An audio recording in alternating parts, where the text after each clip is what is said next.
Empower Radio presents Simple Steps, Real Change with Cheryl Maloney and Kenny Brixey. You'll find inspiration, support, and simple steps to help you on the path to a better life.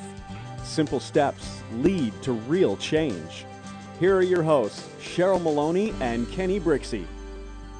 Kenny, welcome to tonight, and how are you doing?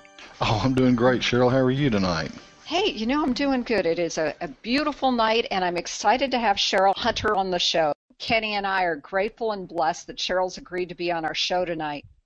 Cheryl has worked in the entertainment industry for a few years as a writer, producer, actor, and an on-air host. She started her career in modeling. As an executive coach, she's trained and inspired thousands of people to reach new levels of personal and business success.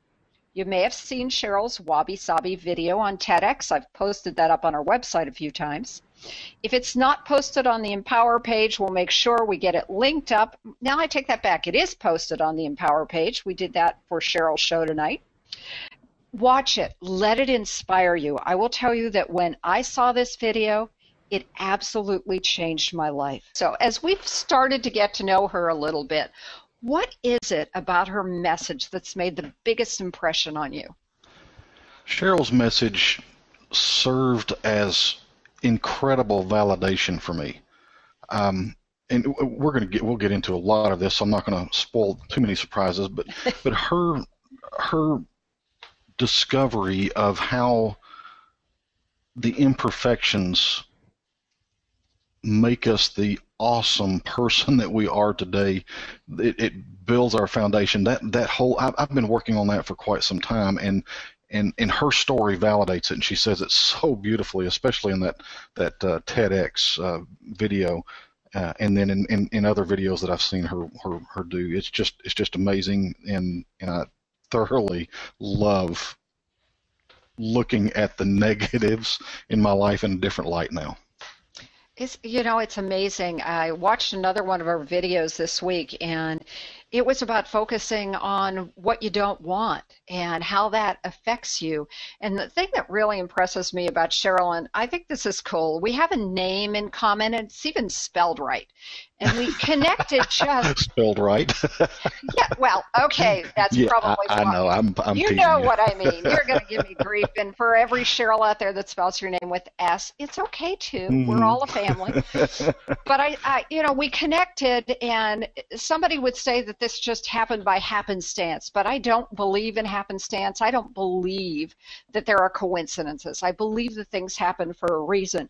And as I watched this video, I know I had looked back over my life, and it doesn't compare to what Cheryl's been through, but I looked over my life and all of the things that had truly gone wrong in my life, and while I knew that they had made me the person that I am now, I didn't look at their magnificence. I didn't look at how they have truly made me a better person. I looked at them as faults. Mm-hmm. So let's bring Cheryl on, but before we do, just for anyone who's listening and you would like to call in and talk to Cheryl, Kenny, do you have that phone number? That number is, yes, it's 248-809-3475. Again, that's 248-809-3475. Please write that down, because if you don't have a question now, I guarantee you're going to want to talk to both Cheryls tonight. If you don't want to talk on the radio, give us an email. That email address is simplesteps@me.com. Again, that's simplesteps@me.com.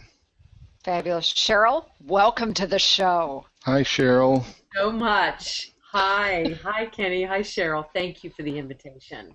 Well, and we are so glad that you decided to fill your day with the Empower messages, because you spent this morning with our friend Pam on the attraction factor. And for anyone that's listening, by all means, go back and listen to Pam's show with Cheryl. But stay here for now. Listen to us. So, Cheryl, give us an idea. Could you give our listeners a little bit of background about what happened to you what happened to you as a child that literally came on with this TEDx video? Just give people a background. Absolutely. I had I'm a cowgirl from Rye, Colorado. And where I grew up, there was literally no one as far as the eye could see. No other homes, no buildings, nothing.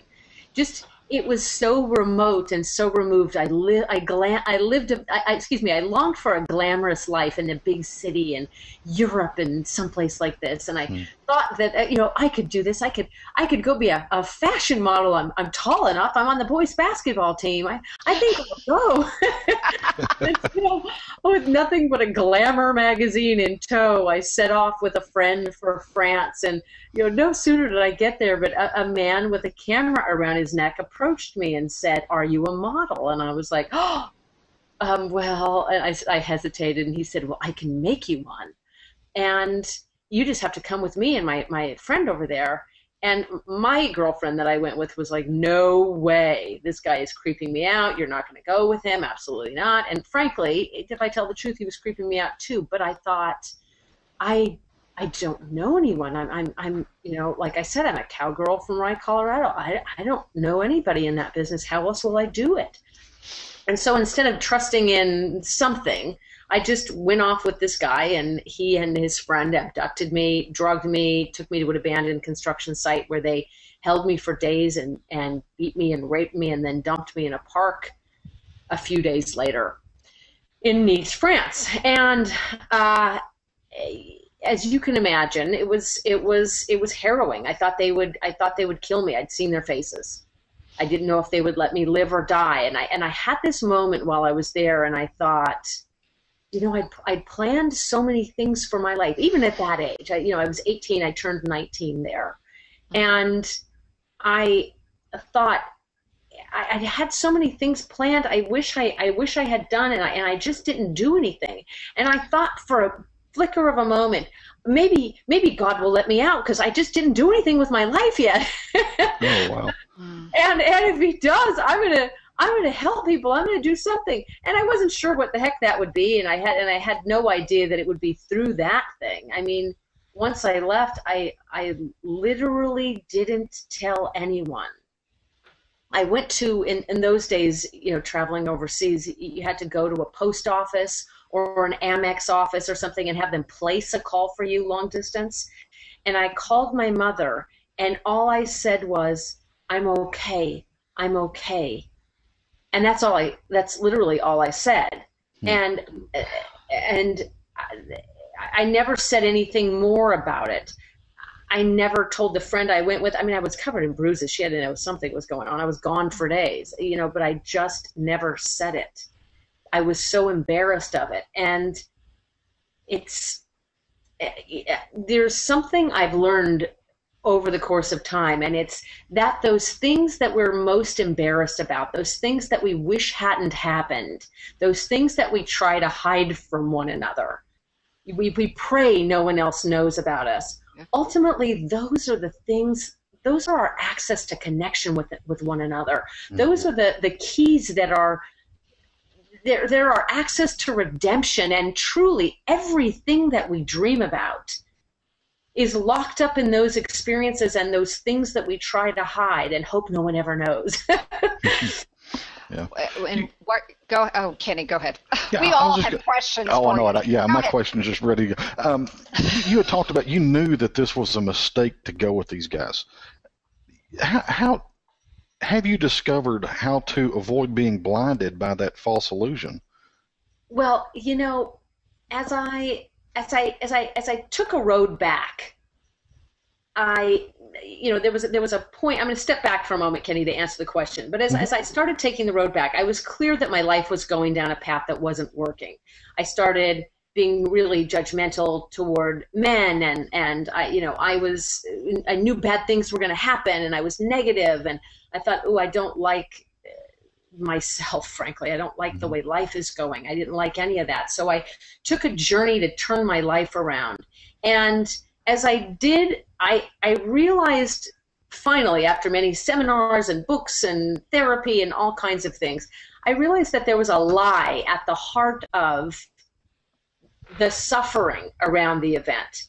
Because, I mean, there's events that traumatize us, all of us. We all go through things that we wish hadn't happened. And there's the event itself, but then there's the suffering around it. So it's almost like there's a 1-2 punch. Like there's an event that is difficult, and then there's the ensuing fallout of the event, the conversations we have with ourselves, possibly the conversations we have with others, and the negative swirl that happens. And I realized that what would intervene in the middle of that is to look and see what the lie was that was not being told. Like, the lie was that was being stepped over, and there was a truth not being told.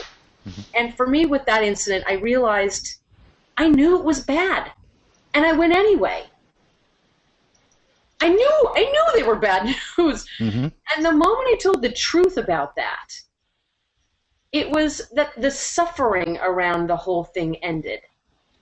And that's one of the things, that's one of the tools that I use when I coach people, is have them find the lie around the elements in their life that are having them suffer. Because I really believe at the heart of all suffering, there's some truth not being told, that if we tell it, it'll set us free. Wow, yeah. That's such a powerful message, because I think, Cheryl, your situation in particular and what you've gone through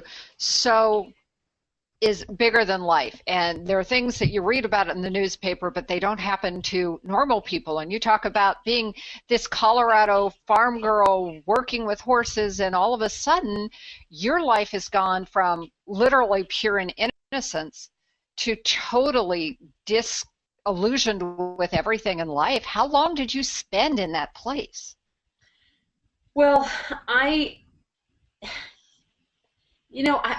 look at it chronologically, and I'm not sure how long that lasted, but I just know after a while, it was, I would think it was at least a couple of years, perhaps. I mean, I'm not sure of the exact amount of time.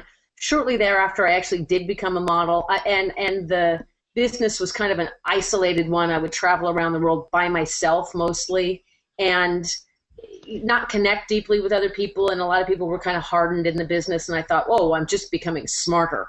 And, like how we go, oh, I'm just wiser with my old age, when usually what that means is we're hardened or something like that. Finally, I said some smart aleck thing to my brother, who I love very dearly and have a great relationship with. And I said something like, well, you know how men are. And he looked at me like, what does that mean? Like, how are men? And I thought, it was like this moment that hit me, and I thought, I can't continue believing that men are a particular way. That's not so. And it's time for me to turn my life around. Did you tell your brother what had happened? Oh, I didn't tell him then. I mean, frankly, I didn't tell anyone for years. It was, I'd even taken the journey of getting back to normal, so to speak. And I had been leading seminars before I even said it to anybody.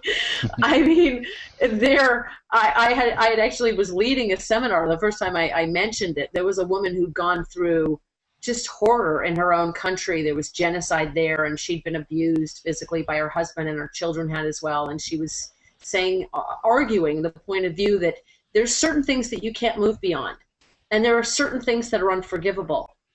And I firmly believe that that's not the case. We could get beyond anything, but anything.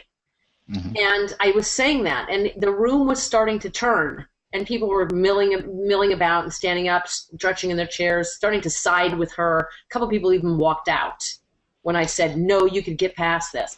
And it was a hypothetical, for her and the people in the room. And I finally realized, what am I holding on to this for? Like some precious cargo, like some thing that's going to, incriminate me in some way. It's enough is enough. If I don't give it away, the process isn't complete. And so I said it. You could have heard a pin drop in the room. But the woman got in that moment that anything can be moved beyond, and so did everybody else. Wow. And at that point, I realized I have to share this story. Not like to just sit around like, coffee talk, but to make a difference. And you absolutely have made a difference. When I watch the videos and I see what you've gone through, or try and understand what you've been through and where you've come now, you've turned your life around to the point where you are helping others get past these circumstances that they think maybe they couldn't, or whether it's atrocities, as the case may be, or financial ruin because they've made mistakes. You help people get past that. And I think that's a gift. And, in some ways we try and do that here in Simple Steps, but I literally, from the moment I've met you, I've just sat there in awe, not because I hold you on a pedestal, but because you are living proof that this can actually happen. So for anybody that's listening to this show, seriously, CherylHunter.com, watch every video on her Facebook page, because you truly, absolutely inspire people. Okay, all right, I'm going to get off that little bit of soapbox because I've got it. You've dealt with literally thousands of clients and students and seminar participants, and what they go through is very real in their life. How do you help them get past it like you got past it? Well, I think that what we deal with, Cheryl, is universal. So I think it's a gift. You'd said something about, well, not what everyone goes through is not as intense as what I went through, but in a way I agree, and in a way I beg to differ, because for each of us, those things that happen that we wish hadn't can be traumatic. Absolutely. I agree with you. They're our own private, hell, if you will. It's very hard. And so the thing that's good about what I went through is that it gives me an opportunity to really illustrate for people that anything's possible. So, one, I share my story with them, but also I just finished a book, and in that book I use case studies of people who are moving their lives from victim up to being in a space of triumph. I call the educational model that I created the life alchemy method, and it's about turning the lead in your life into gold. So it's really a transmutation process. And so I let people know, I give them particular exercises, but also case studies of those who have done it before, because I think if we can see that someone else has done something that we long to do, it gives us it gives us a roadmap. It makes it easier. I love what you're saying with this, though, because for so long we spent we spent most of our lives trying to get the lead out, and you're talking about turning that to gold, and I love that, because to try to get rid of it is fruitless. It really is. I think so often we think, well, if I only had different circumstances, my life would be better. Right. If I only had circumstances, like if I had a body of Gisele Bündchen, or the talent of Kobe Bryant or something, oh well, I'd have a great life. Mm-hmm. That's all I need. But the thing I think that most of us miss at some point in life is that what is going to lead us to the promised land is the very life we have right now, the precise circumstances we've been dealt, the exact body we have and family we have and circumstances we have, everything that works and everything that doesn't, that access to something. And based on that thought, that theory, that premise, I called my book Use It, so that you can use exactly what you've been given. I love it. Why? Yeah. Wow. I love that. Thank you. I'm sitting here going, we try and do a lot of the same things with Simple Steps. It's like, all right, it's like telling the stories. And we encourage people when they're ready to tell their stories, one, to get it off their chest, and two, so they know they're not alone in going through that. Mm. And you take it to the next step, which is, like you say, use it. All right, your story's there, your circumstances, your life, whatever has happened. Now let's use that as a lesson, as an opportunity to be even more magnificent. Like you say, the magnificence of your imperfections, which I think is a fabulous whole thing. So, wabi sabi. Okay, you got to tell the story about how you came to understand wabi sabi. Well, it was shortly after having been abducted, and I did actually become a model through no help, obviously, of those men in France. But I love that I've got a sense of humor around it now. You know, you're complete with that's something. Amazing, by the way. But I actually did become a model. I moved to Japan to start out over there, and I was sitting alone by myself in the conference room that the agency had, and I was sitting there. They had this big wooden table carved out of one big piece of wood, and it was beautiful, no question, but it had chunks and divots missing and dents and like a whole crooked end, and I just was sort of absentmindedly rubbing my hand over the wood, and the grandmother of the owner of the agency came in and said, "Oh, wabi sabi," and I looked at her like, huh? And over the next few minutes, I was explained by her what wabi sabi means. It's a Japanese aesthetic that states that the beauty of any object lies in the imperfections, lies in the damages, lies in the parts that are imperfect, and that an object can only be seen to embody perfection if it also embodies imperfection to a correlate degree. And I thought, oh God, could that apply to humans? Could that mean me? And I was carrying around this deep, dark secret, you know, at the time that I never would dream of telling anybody. And in that flicker of that moment, I thought, maybe what's wrong with me could be what's right with me. Now, at that time, it was like, nah, that's impossible. But it took me years to actually embody that. But it was the start of something. Isn't that principle exquisite? I had never heard it before. Kenny, had you? No, I had not. I have not. I love that whole story. Now, Cheryl, it sounds to me, excuse me, and I'm going to kind of jump off the track here for a second. It sounds like you were through the wabi sabi incident and through your determination and survival skills, you learned how to tolerate what had happened.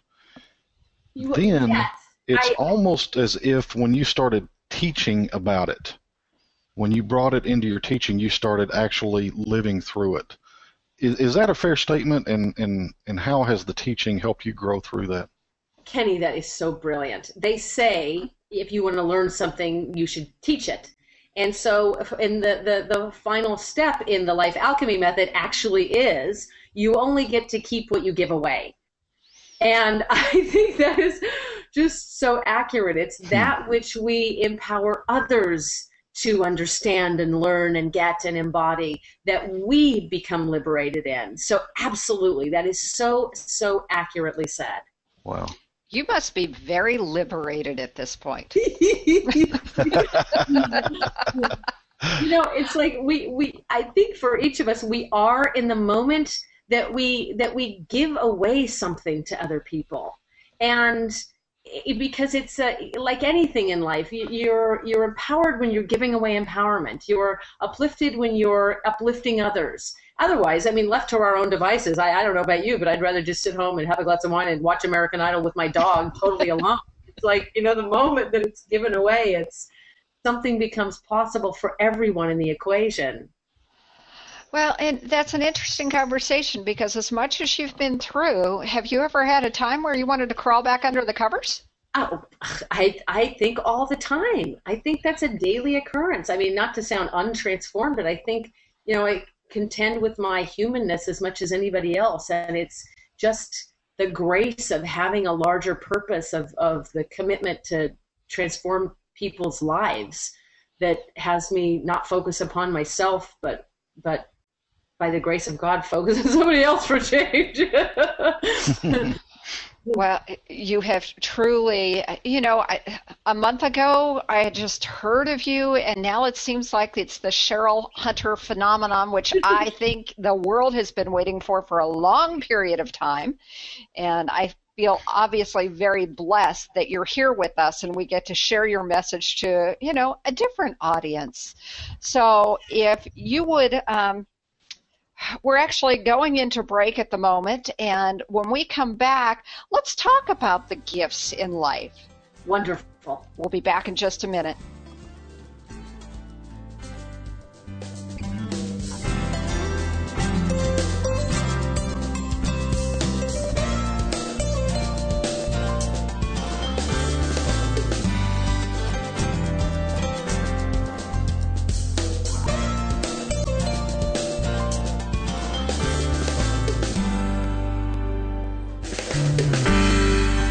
And now back to Simple Steps, Real Change with Cheryl Maloney and Kenny Brixey on Empower Radio. Welcome back, everyone.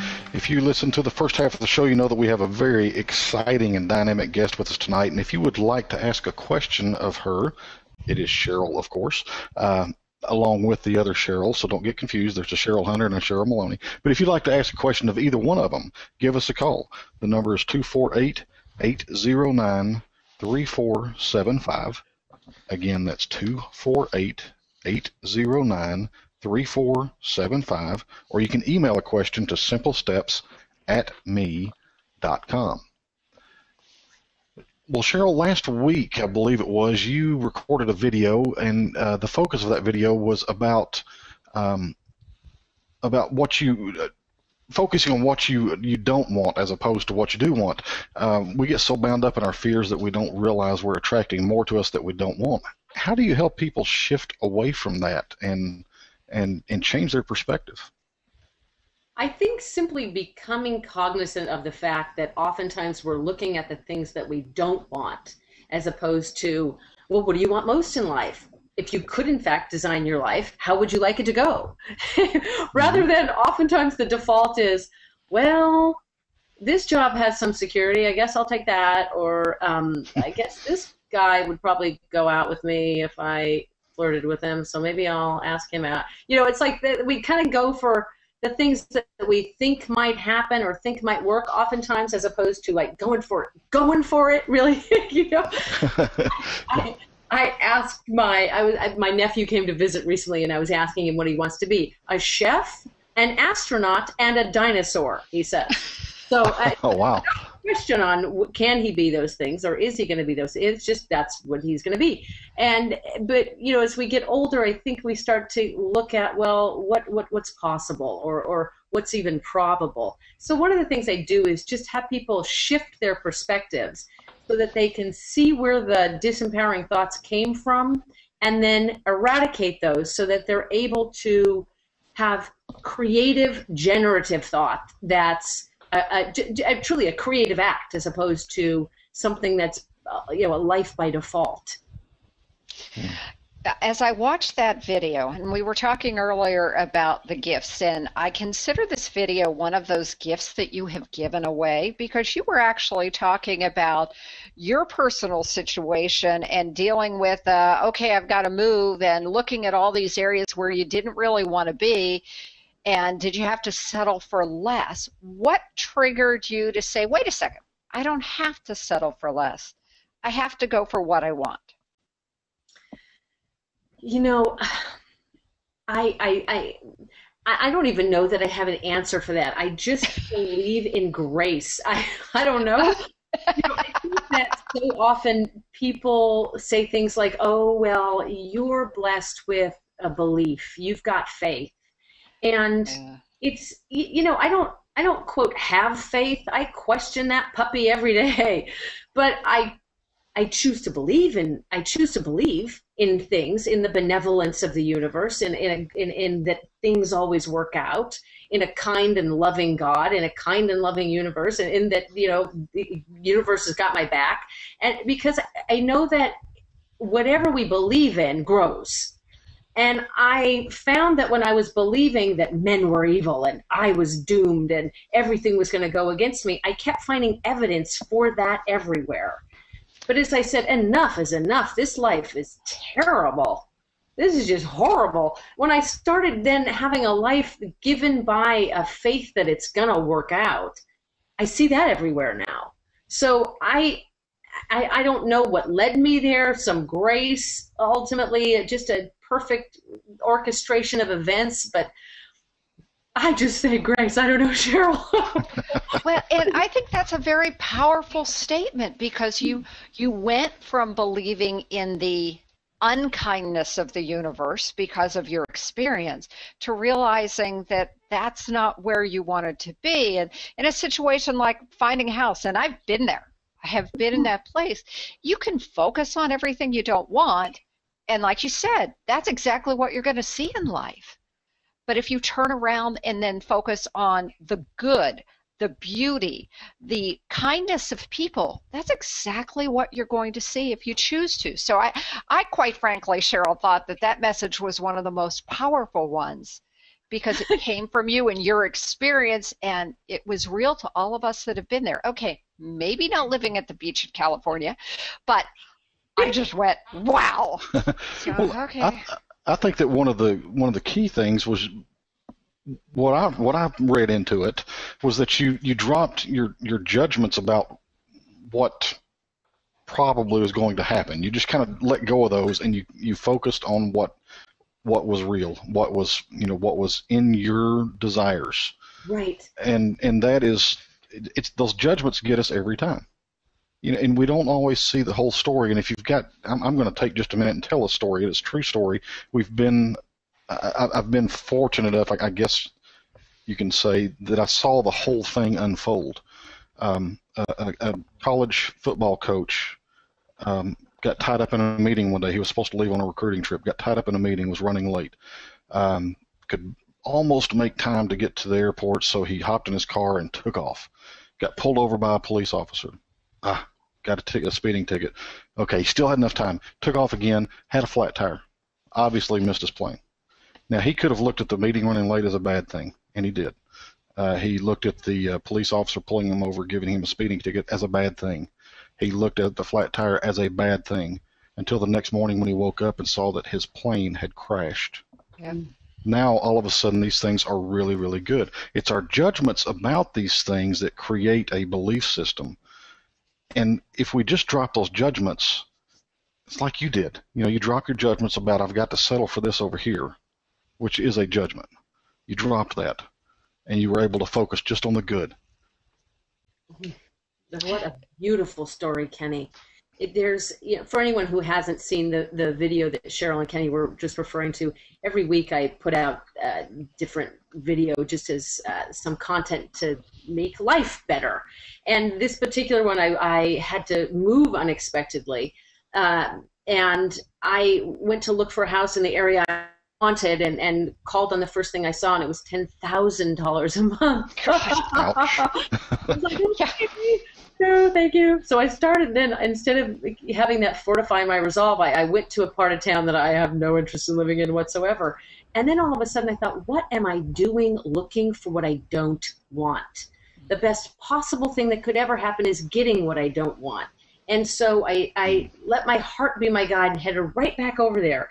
And just like this, right back over to where I wanted to live, and found something. Apparently the man who owns the building said that he just put the sign out on the outside of the house an hour before, or less than an hour before I called him about renting it.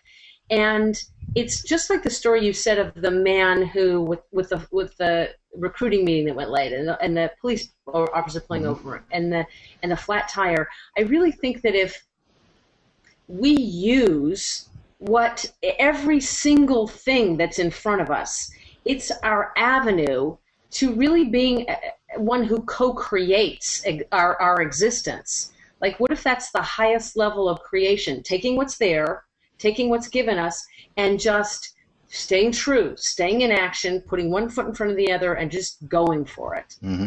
Such a beautiful story, Kenny. Thank you. When you're working with your clients, and I know you've just dealt with thousands of people over the course of the time, do you find, and okay, that was the wrong way to put this question, when someone seems to be stuck in what they don't want, because we hear this all the time, well, I don't want to be poor, I don't want to be alone, how do you help them realize that they're focusing wrong? And it seems like it would be simple, but it isn't, especially when somebody stayed in that place for a long time. How do you help them get past that? Well, it's interesting because the mind, the subconscious, unconscious parts of our mind don't distinguish between do and the words do and don't. They don't register negatives. Right. So when you say, I don't want to be poor, the mind hears, I want to be poor. I mean, I didn't make this stuff up. I just read books on development and behavioralism and the brain and things like this, and I find that stuff fascinating. And it's like, oh, sure, you could think about it as positive thinking or any of those things that get discounted, but when you start to find out that there's scientific fact to it, it's like, oh, I really am saying I want to be poor. Well, there's some power to our language. We create in a very real way, create our reality. And I think once people become aware of the impact of the actions that they're taking, either completely unconsciously or just habitually, and the fact that those are ending them up and giving them the results that they don't want, then they begin to have an access to the results they do want. And that's the only reason anybody comes for coaching anyway, is to have the results they want. They do want. You mentioned, and I've been a big follower of, you create your own reality. That's something that I've believed for a long period of time. That doesn't mean that we wish the worst circumstances on our lives. You didn't wish for someone to abduct you. I didn't wish for my father to drop dead. Kenny didn't wish for his son to die.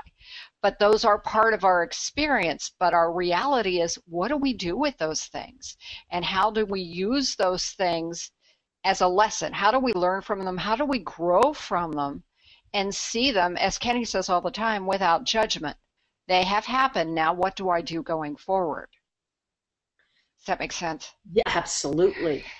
My whole motivation in writing the book, Use It, was because I felt like I had to reinvent the wheel when I was in this circumstance where I wasn't telling anyone what happened, but I was impacted deeply by it. And I was taking course after course and reading book after book after book and doing everything I could to figure out, how do you get back on top of things? How do you not only, how do I get back not only to normal again, but then to go upward, to create a life that I love, that's worth living, that makes some kind of difference? And it was in that process of reinventing the wheel that I finally realized, hold on, what difference does my own journey make if I don't give it away to other people? Let's face it, we all go through things that we wish hadn't happened. Let me just give that away. So I hope that answered the question. Did that answer the question? Absolutely, Cheryl, and that's an incredible gift, and I admire you for doing this. I admire you for your honesty, because I think that everyone's a little different. People will say to me, you've put your life out there on display. You're either really stupid or really brave. And it's like, maybe a little of both. But in giving away that story, your story, you help others. And that's a gift that, quite frankly, you helped me with. Because sorry, my language isn't good. I gained a lot of perspective through your story, and I'm sure millions of other people do and will every day. But I understand that you also have a gift for our audience. Do you want to tell them about that? Oh, thank you. Yes, in writing the book, I realized there's even more to give away. So I created this video training series where I wanted to walk people through the life alchemy method, because I realized that not everybody is going to have time to do one-on-one coaching with me for 6 months or a year or spend that kind of money. So I created a video series, and I'm just finishing it up right now. I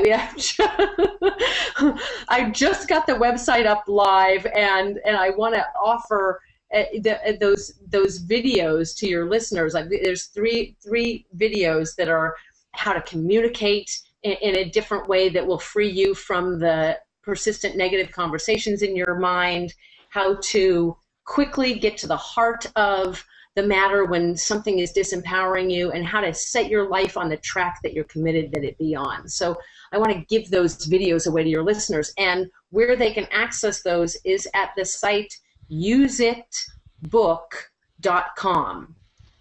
Wow. And also, like I said, I've got free videos every week that are designed to make your life better. So if anyone would be interested in those are on my website as well, which is CherylHunter.com.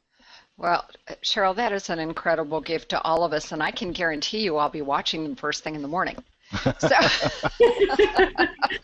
I'm just finishing them up right now. So give me Okay, well, and for those that are listening out there, go to Cheryl's Facebook page, go to her website. There are just these tremendous videos, and you're so entertaining. I've got to tell you, besides being charismatic, you're so entertaining. And I just get pulled in by your videos and go, yes, I can do this too. So there's just this power and inspiration in video. And I'm kind of video shy, so when I see you out there doing it, it's like, well, this is kind of cool. There's somebody that is inspiring people visually. So I love it. Okay, we love you. Absolutely. So you're constantly uploading, sharing videos, publishing books, doing all these kind of things for you. How do you relax?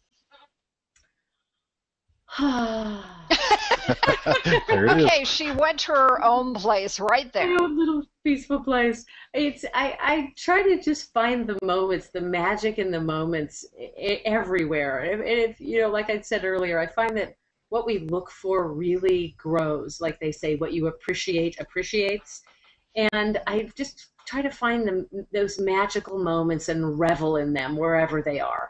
I mean, on a more literal level, I like to go to the beach. I like to get outside and walk my dog. Just listen to what's going on with people in their lives. I actually am energized incredibly so by having generative conversations like this or listening to my clients. It makes me so excited. It's like you wouldn't think of it as being a relaxing thing, but it's just energizing, you know. It's finding the magic where it lies, and it lies everywhere.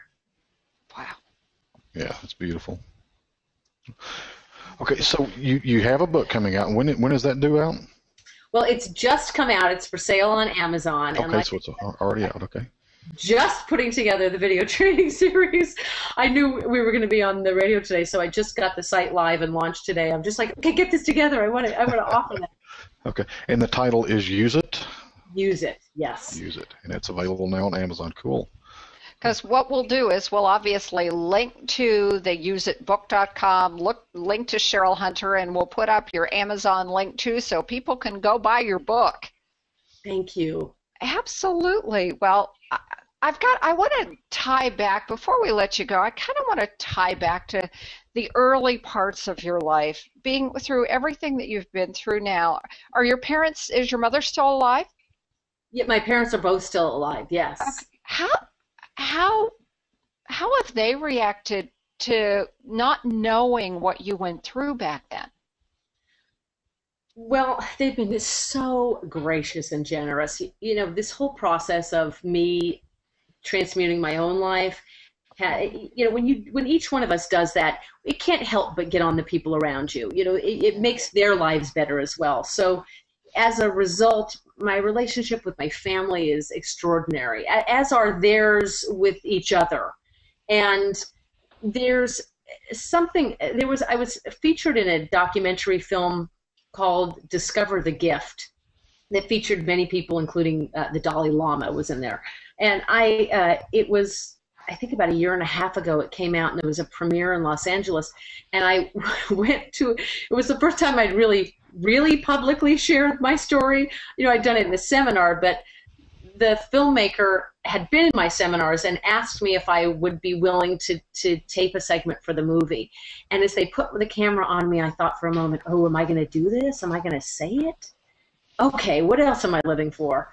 Give it away. So I said it, and then I invited my family to come. I sent them all an email, hey, the premiere of the movie is coming where I share about being abducted. Well, it was so many years since I had told anybody, that I thought I had told everybody. And my dad calls me the next morning. He's an early riser, knows I am. It's like 6 or something. And he calls and says, what are you talking about? And he actually had woken me up, and I said, right back to you. What are you talking about? And he said, no, really, what is this abduction? And I sat up in bed, and I was mortified that I hadn't told my father. Oh my God. I just hadn't, you know, I didn't, and I told him the whole story that I hadn't told anyone for well over a decade, literally no one. And that I told the seminar first, and then this guy was in my seminar and recorded me, and I apologized, and I I promised that I would never withhold anything from him again. Oh. And my dad said, well, he was so gracious about it. He said, I understand why you didn't tell me at the time. I probably would have done that thing that dads like to do. That Sir Galahad thing. And I said, well, what does that mean? And he said, well, I would have come and beat the sons of guns up. Yeah. And he said, and what you probably needed at the time was just to be held. And I'm a lot better at that now, honey. Oh, I just cried and cried, and so did, and I mean, I could hear him tearing up, but he's an old cowboy. He doesn't cry very much. But, it moved both of us, and they're just, in response to your question, my family's been great about it, and they understand. We all walk the same path. Every one of us as human beings. There's things that we hold true about ourselves that just aren't true, and we think things that are wrong with us are really wrong, when those are really the things that allow us to connect so profoundly with others. And if we give them away, they allow us to profoundly impact life. Well, and you realize right now, and I can feel and hear the emotion in your voice, the power of what you're giving away right now. I understand why it's changed millions of lives, and it will continue to change millions of lives. Just like it's changed mine, I know it's changed Kenny's. And you are an amazing, resilient woman, and kudos to your parents. I can only send my love and blessings to them, because they raised one hell of a daughter, and I know that they're very proud of you. Yeah. Oh, well, Cheryl, we are going to tie this up and let you go. I hope at some point in the future, I know you're going to be really busy, but I hope you'll come back and join us again, because you know what? You're amazing, and we need to share your message far and wide. It would be my honor. I am so honored to be here today. I'm such a fan of you both, and it's such a dream come true. Thank you. Well, that's very nice of you to say. So we will let you go. Cheryl, thank you very much for being here, for coming into my life and coming into Kenny's life, because you're very powerful, and I think that we're going to see Cheryl Hunter everywhere in the future. And you know what? That's great for this world. So thank you for being here with us today. Yes, thank you. Thank you. Okay, Kenny, when I talked to Cheryl the first time, I was overwhelmed and inspired and humbled by everything she's gone through. After hearing her tonight, what do you think? What impression are you walking away with that's different, maybe, from what you had when we started off? It occurred to me tonight that Cheryl has done something that most people do not do. It's not that they can't, but most people don't do it. Cheryl has taken this tragic event and made it a teaching tool.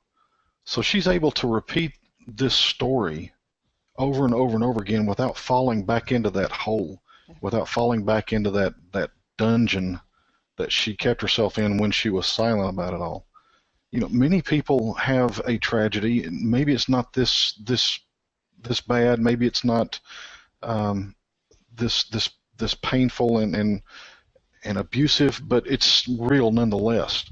Right. When we play that story over and over and over again without letting go of the emotions, without using it to grow and teach, we fall into we do fall back into that dungeon, and Cheryl's managed not to do that, and it's amazing. I know that teaching people about grief by using my son's death, there are days that I kind of feel myself slipping back in there, and you have to consciously pull out of it. But Cheryl seems to have done really well with that. I love listening to her. Well, I think she's enchanting, but the thing about Cheryl is she is real. Oh, yeah. And that is the one thing that no matter what her life has been through, she uses the lessons. And, no one sits there and thinks, okay, this is going to be the best thing that ever happened to me. But she made this into a very powerful life. Mm-hmm. And I just feel incredibly blessed that she has come into our lives at this point in time. Because I don't know about you, but I sit there and go, here's a woman that is out doing videos at least every week. She's out doing everything she can to share a message.